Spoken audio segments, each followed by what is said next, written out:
Hi guys, Elle here, welcome back. So today in our little journey through Norse paganism, I want to talk about Valhalla. Now, while it's really rather a simple idea, a simple concept, it is, that's why I'm so excited to talk about it, it is by far one of the best known but least understood concepts from the Norse myths. I think people have this crazy idea in their heads when they hear the word Valhalla. You know, they picture like these burly, rough and tumble Vikings drinking and carousing in a hall and fighting and singing and being all manly and hairy and barbarian-like. It's become almost like a parody of heaven, of the idea of heaven. Yeah, and I just think that, you know, there's a bit more to it. So what does Valhalla, the word, actually mean? It sort of translates as the Hall of the Chosen, or the Hall of the Dead, or the Hall of the Chosen Dead. It can even be sort of the Hall of the Elect. And it's Odin's hall, you know, it's where the heroes go after being killed in battle, right? So what actually gains you access to Valhalla is yes, it's victory on the battlefield. Now, what is this battlefield? The battlefield is literally life itself. Life is actually the field of battle.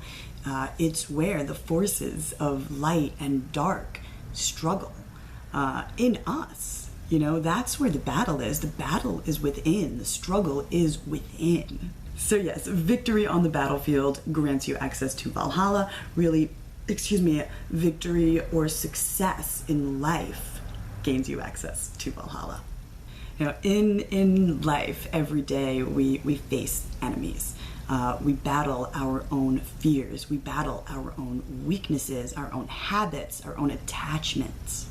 And so when we start to identify with everything, and when we transcend the ego, that's when we've won the war, that's when we've won the battle, that's when you become one of Odin's heroes, one of Ig's heroes, and you have gained access to Valhalla because you have victory in the battlefield of life. Now, Valhalla can be thought of as a place, yes, but it can also be thought of as a state. Very much like the concept of nirvana, you know, it's a condition, it's a state of being, Valhalla. So how do you actually get to Valhalla? This is one of the most beautiful stories from Norse myths. Of course, it's the Valkyries that swoop over the battlefield and carry the fallen soldier, the fallen man, the fallen person to Valhalla, ride off with the Valkyrie. And I just love the way that Valkyries are described and depicted in Norse myth. They look very, very much like classic guardian angels, you know, and that is exactly what they are. They are your spiritual soul. They are your higher self. They are your Hamingya. And that is what is necessary in order to evolve and change and to grow, right? And you have to unite with higher self. That's part of the process. So in the metaphor of the Valkyrie, scooping up the dead soldier from the battlefield, it's not necessarily referring to an actual death. What does death represent? It represents a transformation. It represents a change of state from lower to higher, whatever, a transformation. Just like the death card in the tarot, you know? So it's the Valkyrie, it's your higher self, or you merged with your Hamingya or your Valkyrie, that carries you off to Valhalla, carries the dead, the changed you, the newly resurrected you to the hall. So I think it's really cool that the ancient Norse also understood kind of what we were talking about in Living the Tarot, if you watch those videos, where everything up to like the sun card, this is an oversimplification, but everything up to that point was the battle, you know, the battlefield. And then when you get to the Sun card, it is enlightenment. It's the first stage of enlightenment. It's the Arhat state. And in the story of Svipdag, the poem or the song of Svipdag, who is the hero, who is the successful initiate. His name even literally means something like the light of day, the sun. It is when he is reunited, or after he's reunited with his Hamengja, with in that case Freya, that he is granted access to what lies beyond. And from there, he even enters the realm of the Judgment card. And we talked about that as being like the Bodhisattva state, that second stage of enlightenment, where you return to aid and to help humanity, right? And in the story of Svipdag, it literally says that from there, he returns, or he goes on to perform the tasks of the years and ages. You go on to serve the gods, literally at their side.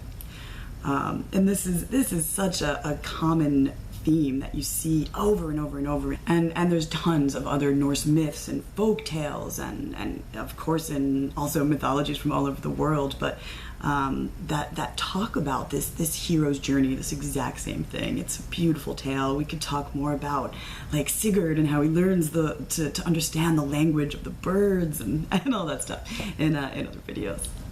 So I think we're starting to get a better idea of what Valhalla is, right, and what it really represents. So let's take a closer look at how it's described in the Eddas. Grimness describes Valhalla in great detail.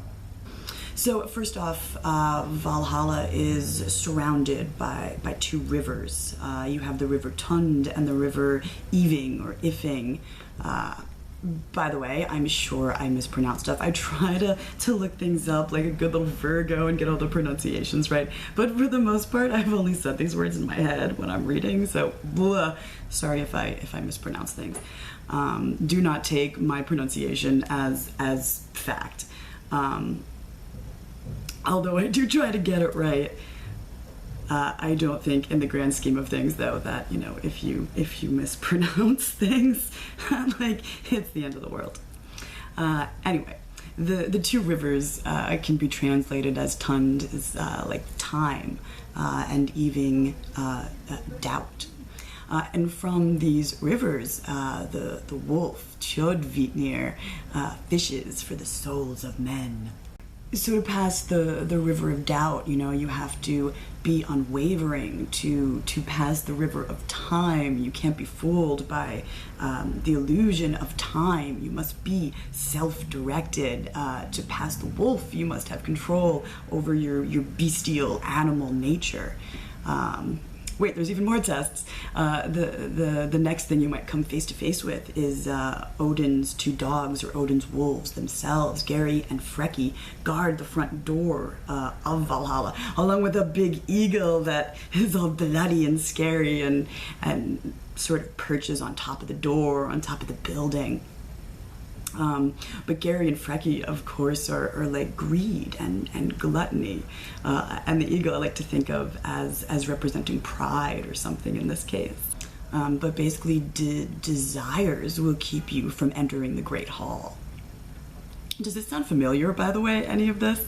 It really is very reminiscent of the imagery that you see on the moon card of the tarot itself, right? With the wolf and the dog sort of representing the same kind of things. And it's totally talking about these same ideas. The moon card comes right before the sun card, right before that transformation. And this is happening right before you enter the hall, right before you enter Valhalla. Okay, so the Hall of Valhalla itself is said to be built of basically the weapons of the warriors who have entered the hall. So like the walls are built of spears, and the entire roof is composed of shields. Here is where you give up all of your weapons, both the offensive weapons and your defensive weapons. I love that they literally mention both. It literally says spears and shields. And this is just, it's a classic part of this process that we're talking about, not only in Norse myth, but also in lots of other cultures, lots of ancient mystery schools and different traditions.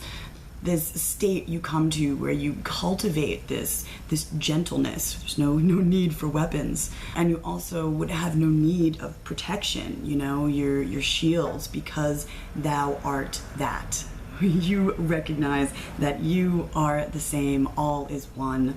Nothing should be separating you. Nothing needs to separate you anymore.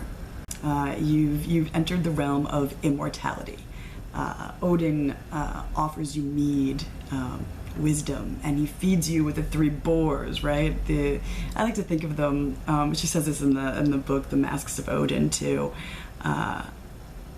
that they might represent air, water, and fire, or like spirit, will and passion, or something like that, the things that make up earth and have gotten you through the battle. You've earned the mead. You've earned your immortality, basically. So there's one more thing that's described about Valhalla in Grimness. What is my hair doing? Anyway, there's one more thing that's described, and it's the amount of doors in the hall and how many warriors issue forth. So in Grimness, it literally says, more or less, that there are 500 doors and 40 more, so 540 doors in Valhalla, and that 800 warriors will come from each door when Odin emerges to war with the wolf at Ragnarok. So these specific numbers have a lot of value. They're really, really important. Joseph Campbell has written about this. Lots of authors have written about this. It's not really explained very much. You don't really come across this in other stories, these numbers or multiples of these numbers. I'll explain the whole thing in a second. I personally feel like this information has just been lost.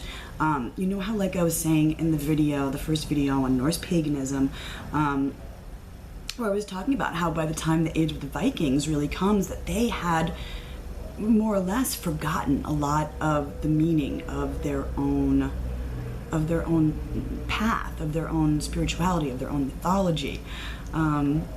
We started taking things very, very literally, like a lot of us still really do today. I'm not trying to shit on like polytheists. I'm clearly a pantheist, but this is what I believe. To each his own. But I think this idea of forgetting is really important here. They were living in something of a dark ages. They were living in what could be called the Kali Yuga, right? I'm going to talk about yugas for a second because it ties in here with Valhalla. It really, really does. If you guys are familiar with this concept, great. I'm only going to explain it briefly. We can do a whole nother video or something about it and talk about it a lot more.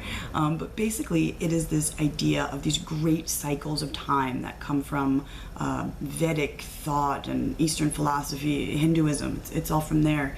And it's all about these four ages, these four great ages or periods of time. The whole entire cycle, called the Maha Yuga, is about what, 4,320,000 years long. That's more or less. There's differing opinions and all this kind of stuff, but this is what we have left from these Indian concepts, from these Hindu ideas. By the way, this is why I think it's so important to look to other cultures to fill in the gaps, especially when it comes to understanding the Norse myths. We've lost so much information. We don't have access to it. And these Eastern ideas have survived. They're still being practiced. They made its way through the Dark Ages.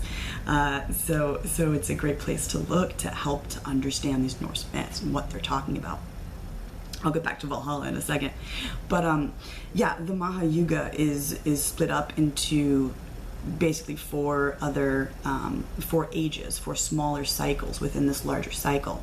You have like your Satya Yuga, which is what, like 1,728 years, also called the Golden Age, when humanity is more or less immortal. They choose when and if they want to leave their body behind. It's said like they even have this incredibly tall stature, like they were giants. I think that's why a lot of times in all mythologies, really, you have references to giants, and sometimes I think what they might be referring to is this older period of humanity when humanity was giant-like. Anyway, from there you have your Treta Yuga, which is like 1,296,000 years long. And it's like your Silver Age, where people had very, very long lifespans still. And as we go down through these ages, they're smaller and smaller, but they also represent this decreasing awareness in the beings of the world. You know, they become less conscious here. So as we move on to the next one, the Dvapara Yuga, there's different names for these things, but it's about 864,000 years long, or also called like the Bronze Age, and people would have a lifespan of, they say, 1,000 years. And then you get down to what is really actually the smallest cycle, but it's also the darkest cycle. It's called the Kali Yuga. That one might sound a lot more familiar to people if they're a little bit more familiar with the idea of the Kali Yuga. And the length of time in years of the Kali Yuga is 432,000 years. By the way, guess what happens when you multiply the 540 doors in Valhalla times the amount of warriors that issues from each door? So if you multiply the doors by the amount of warriors that comes from each, you end up with, of course, 432,000. The exact number of years that it is said takes up or makes up the Kali Yuga. And I think it is really, really good there. I think it makes perfect sense. If you are coming to this point of awakening, when is that going to happen? After the return, after the end of the Kali Yuga. Humanity on the whole, maybe it's talking about, will be ready to enter Valhalla, the Valhalla state. And that's pretty much where we're at now in terms of these yugas, or these ages, right?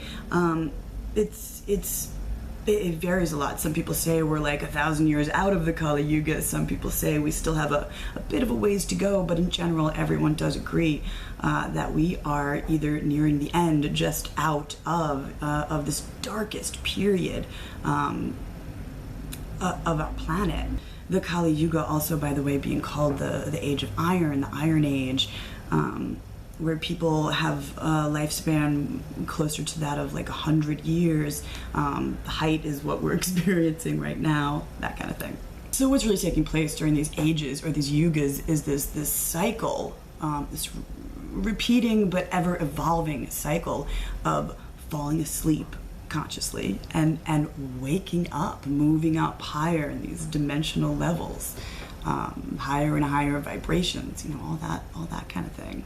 So we are literally now beginning to leave the Kali Yuga behind and wake up, become more conscious.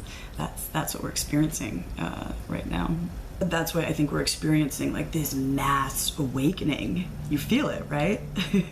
We're beginning to understand all these old concepts in terms of the new age and all of that, the age of Aquarius. And it does. It has these roots in science. By the way, these aren't just made up ages that come from nowhere. They're scientific. They're based 100% on the precession of the equinoxes and the rotation of the Earth's axis, whether it's facing the center of the galaxy or away. It's that. Now, how these ancient peoples knew about the precession of the equinoxes even is like without our modern tools and our technology, this kind of stuff has been known for ages. So it's really fascinating, right? So as it is said, the Hall of the Chosen glows golden in Gladsheim.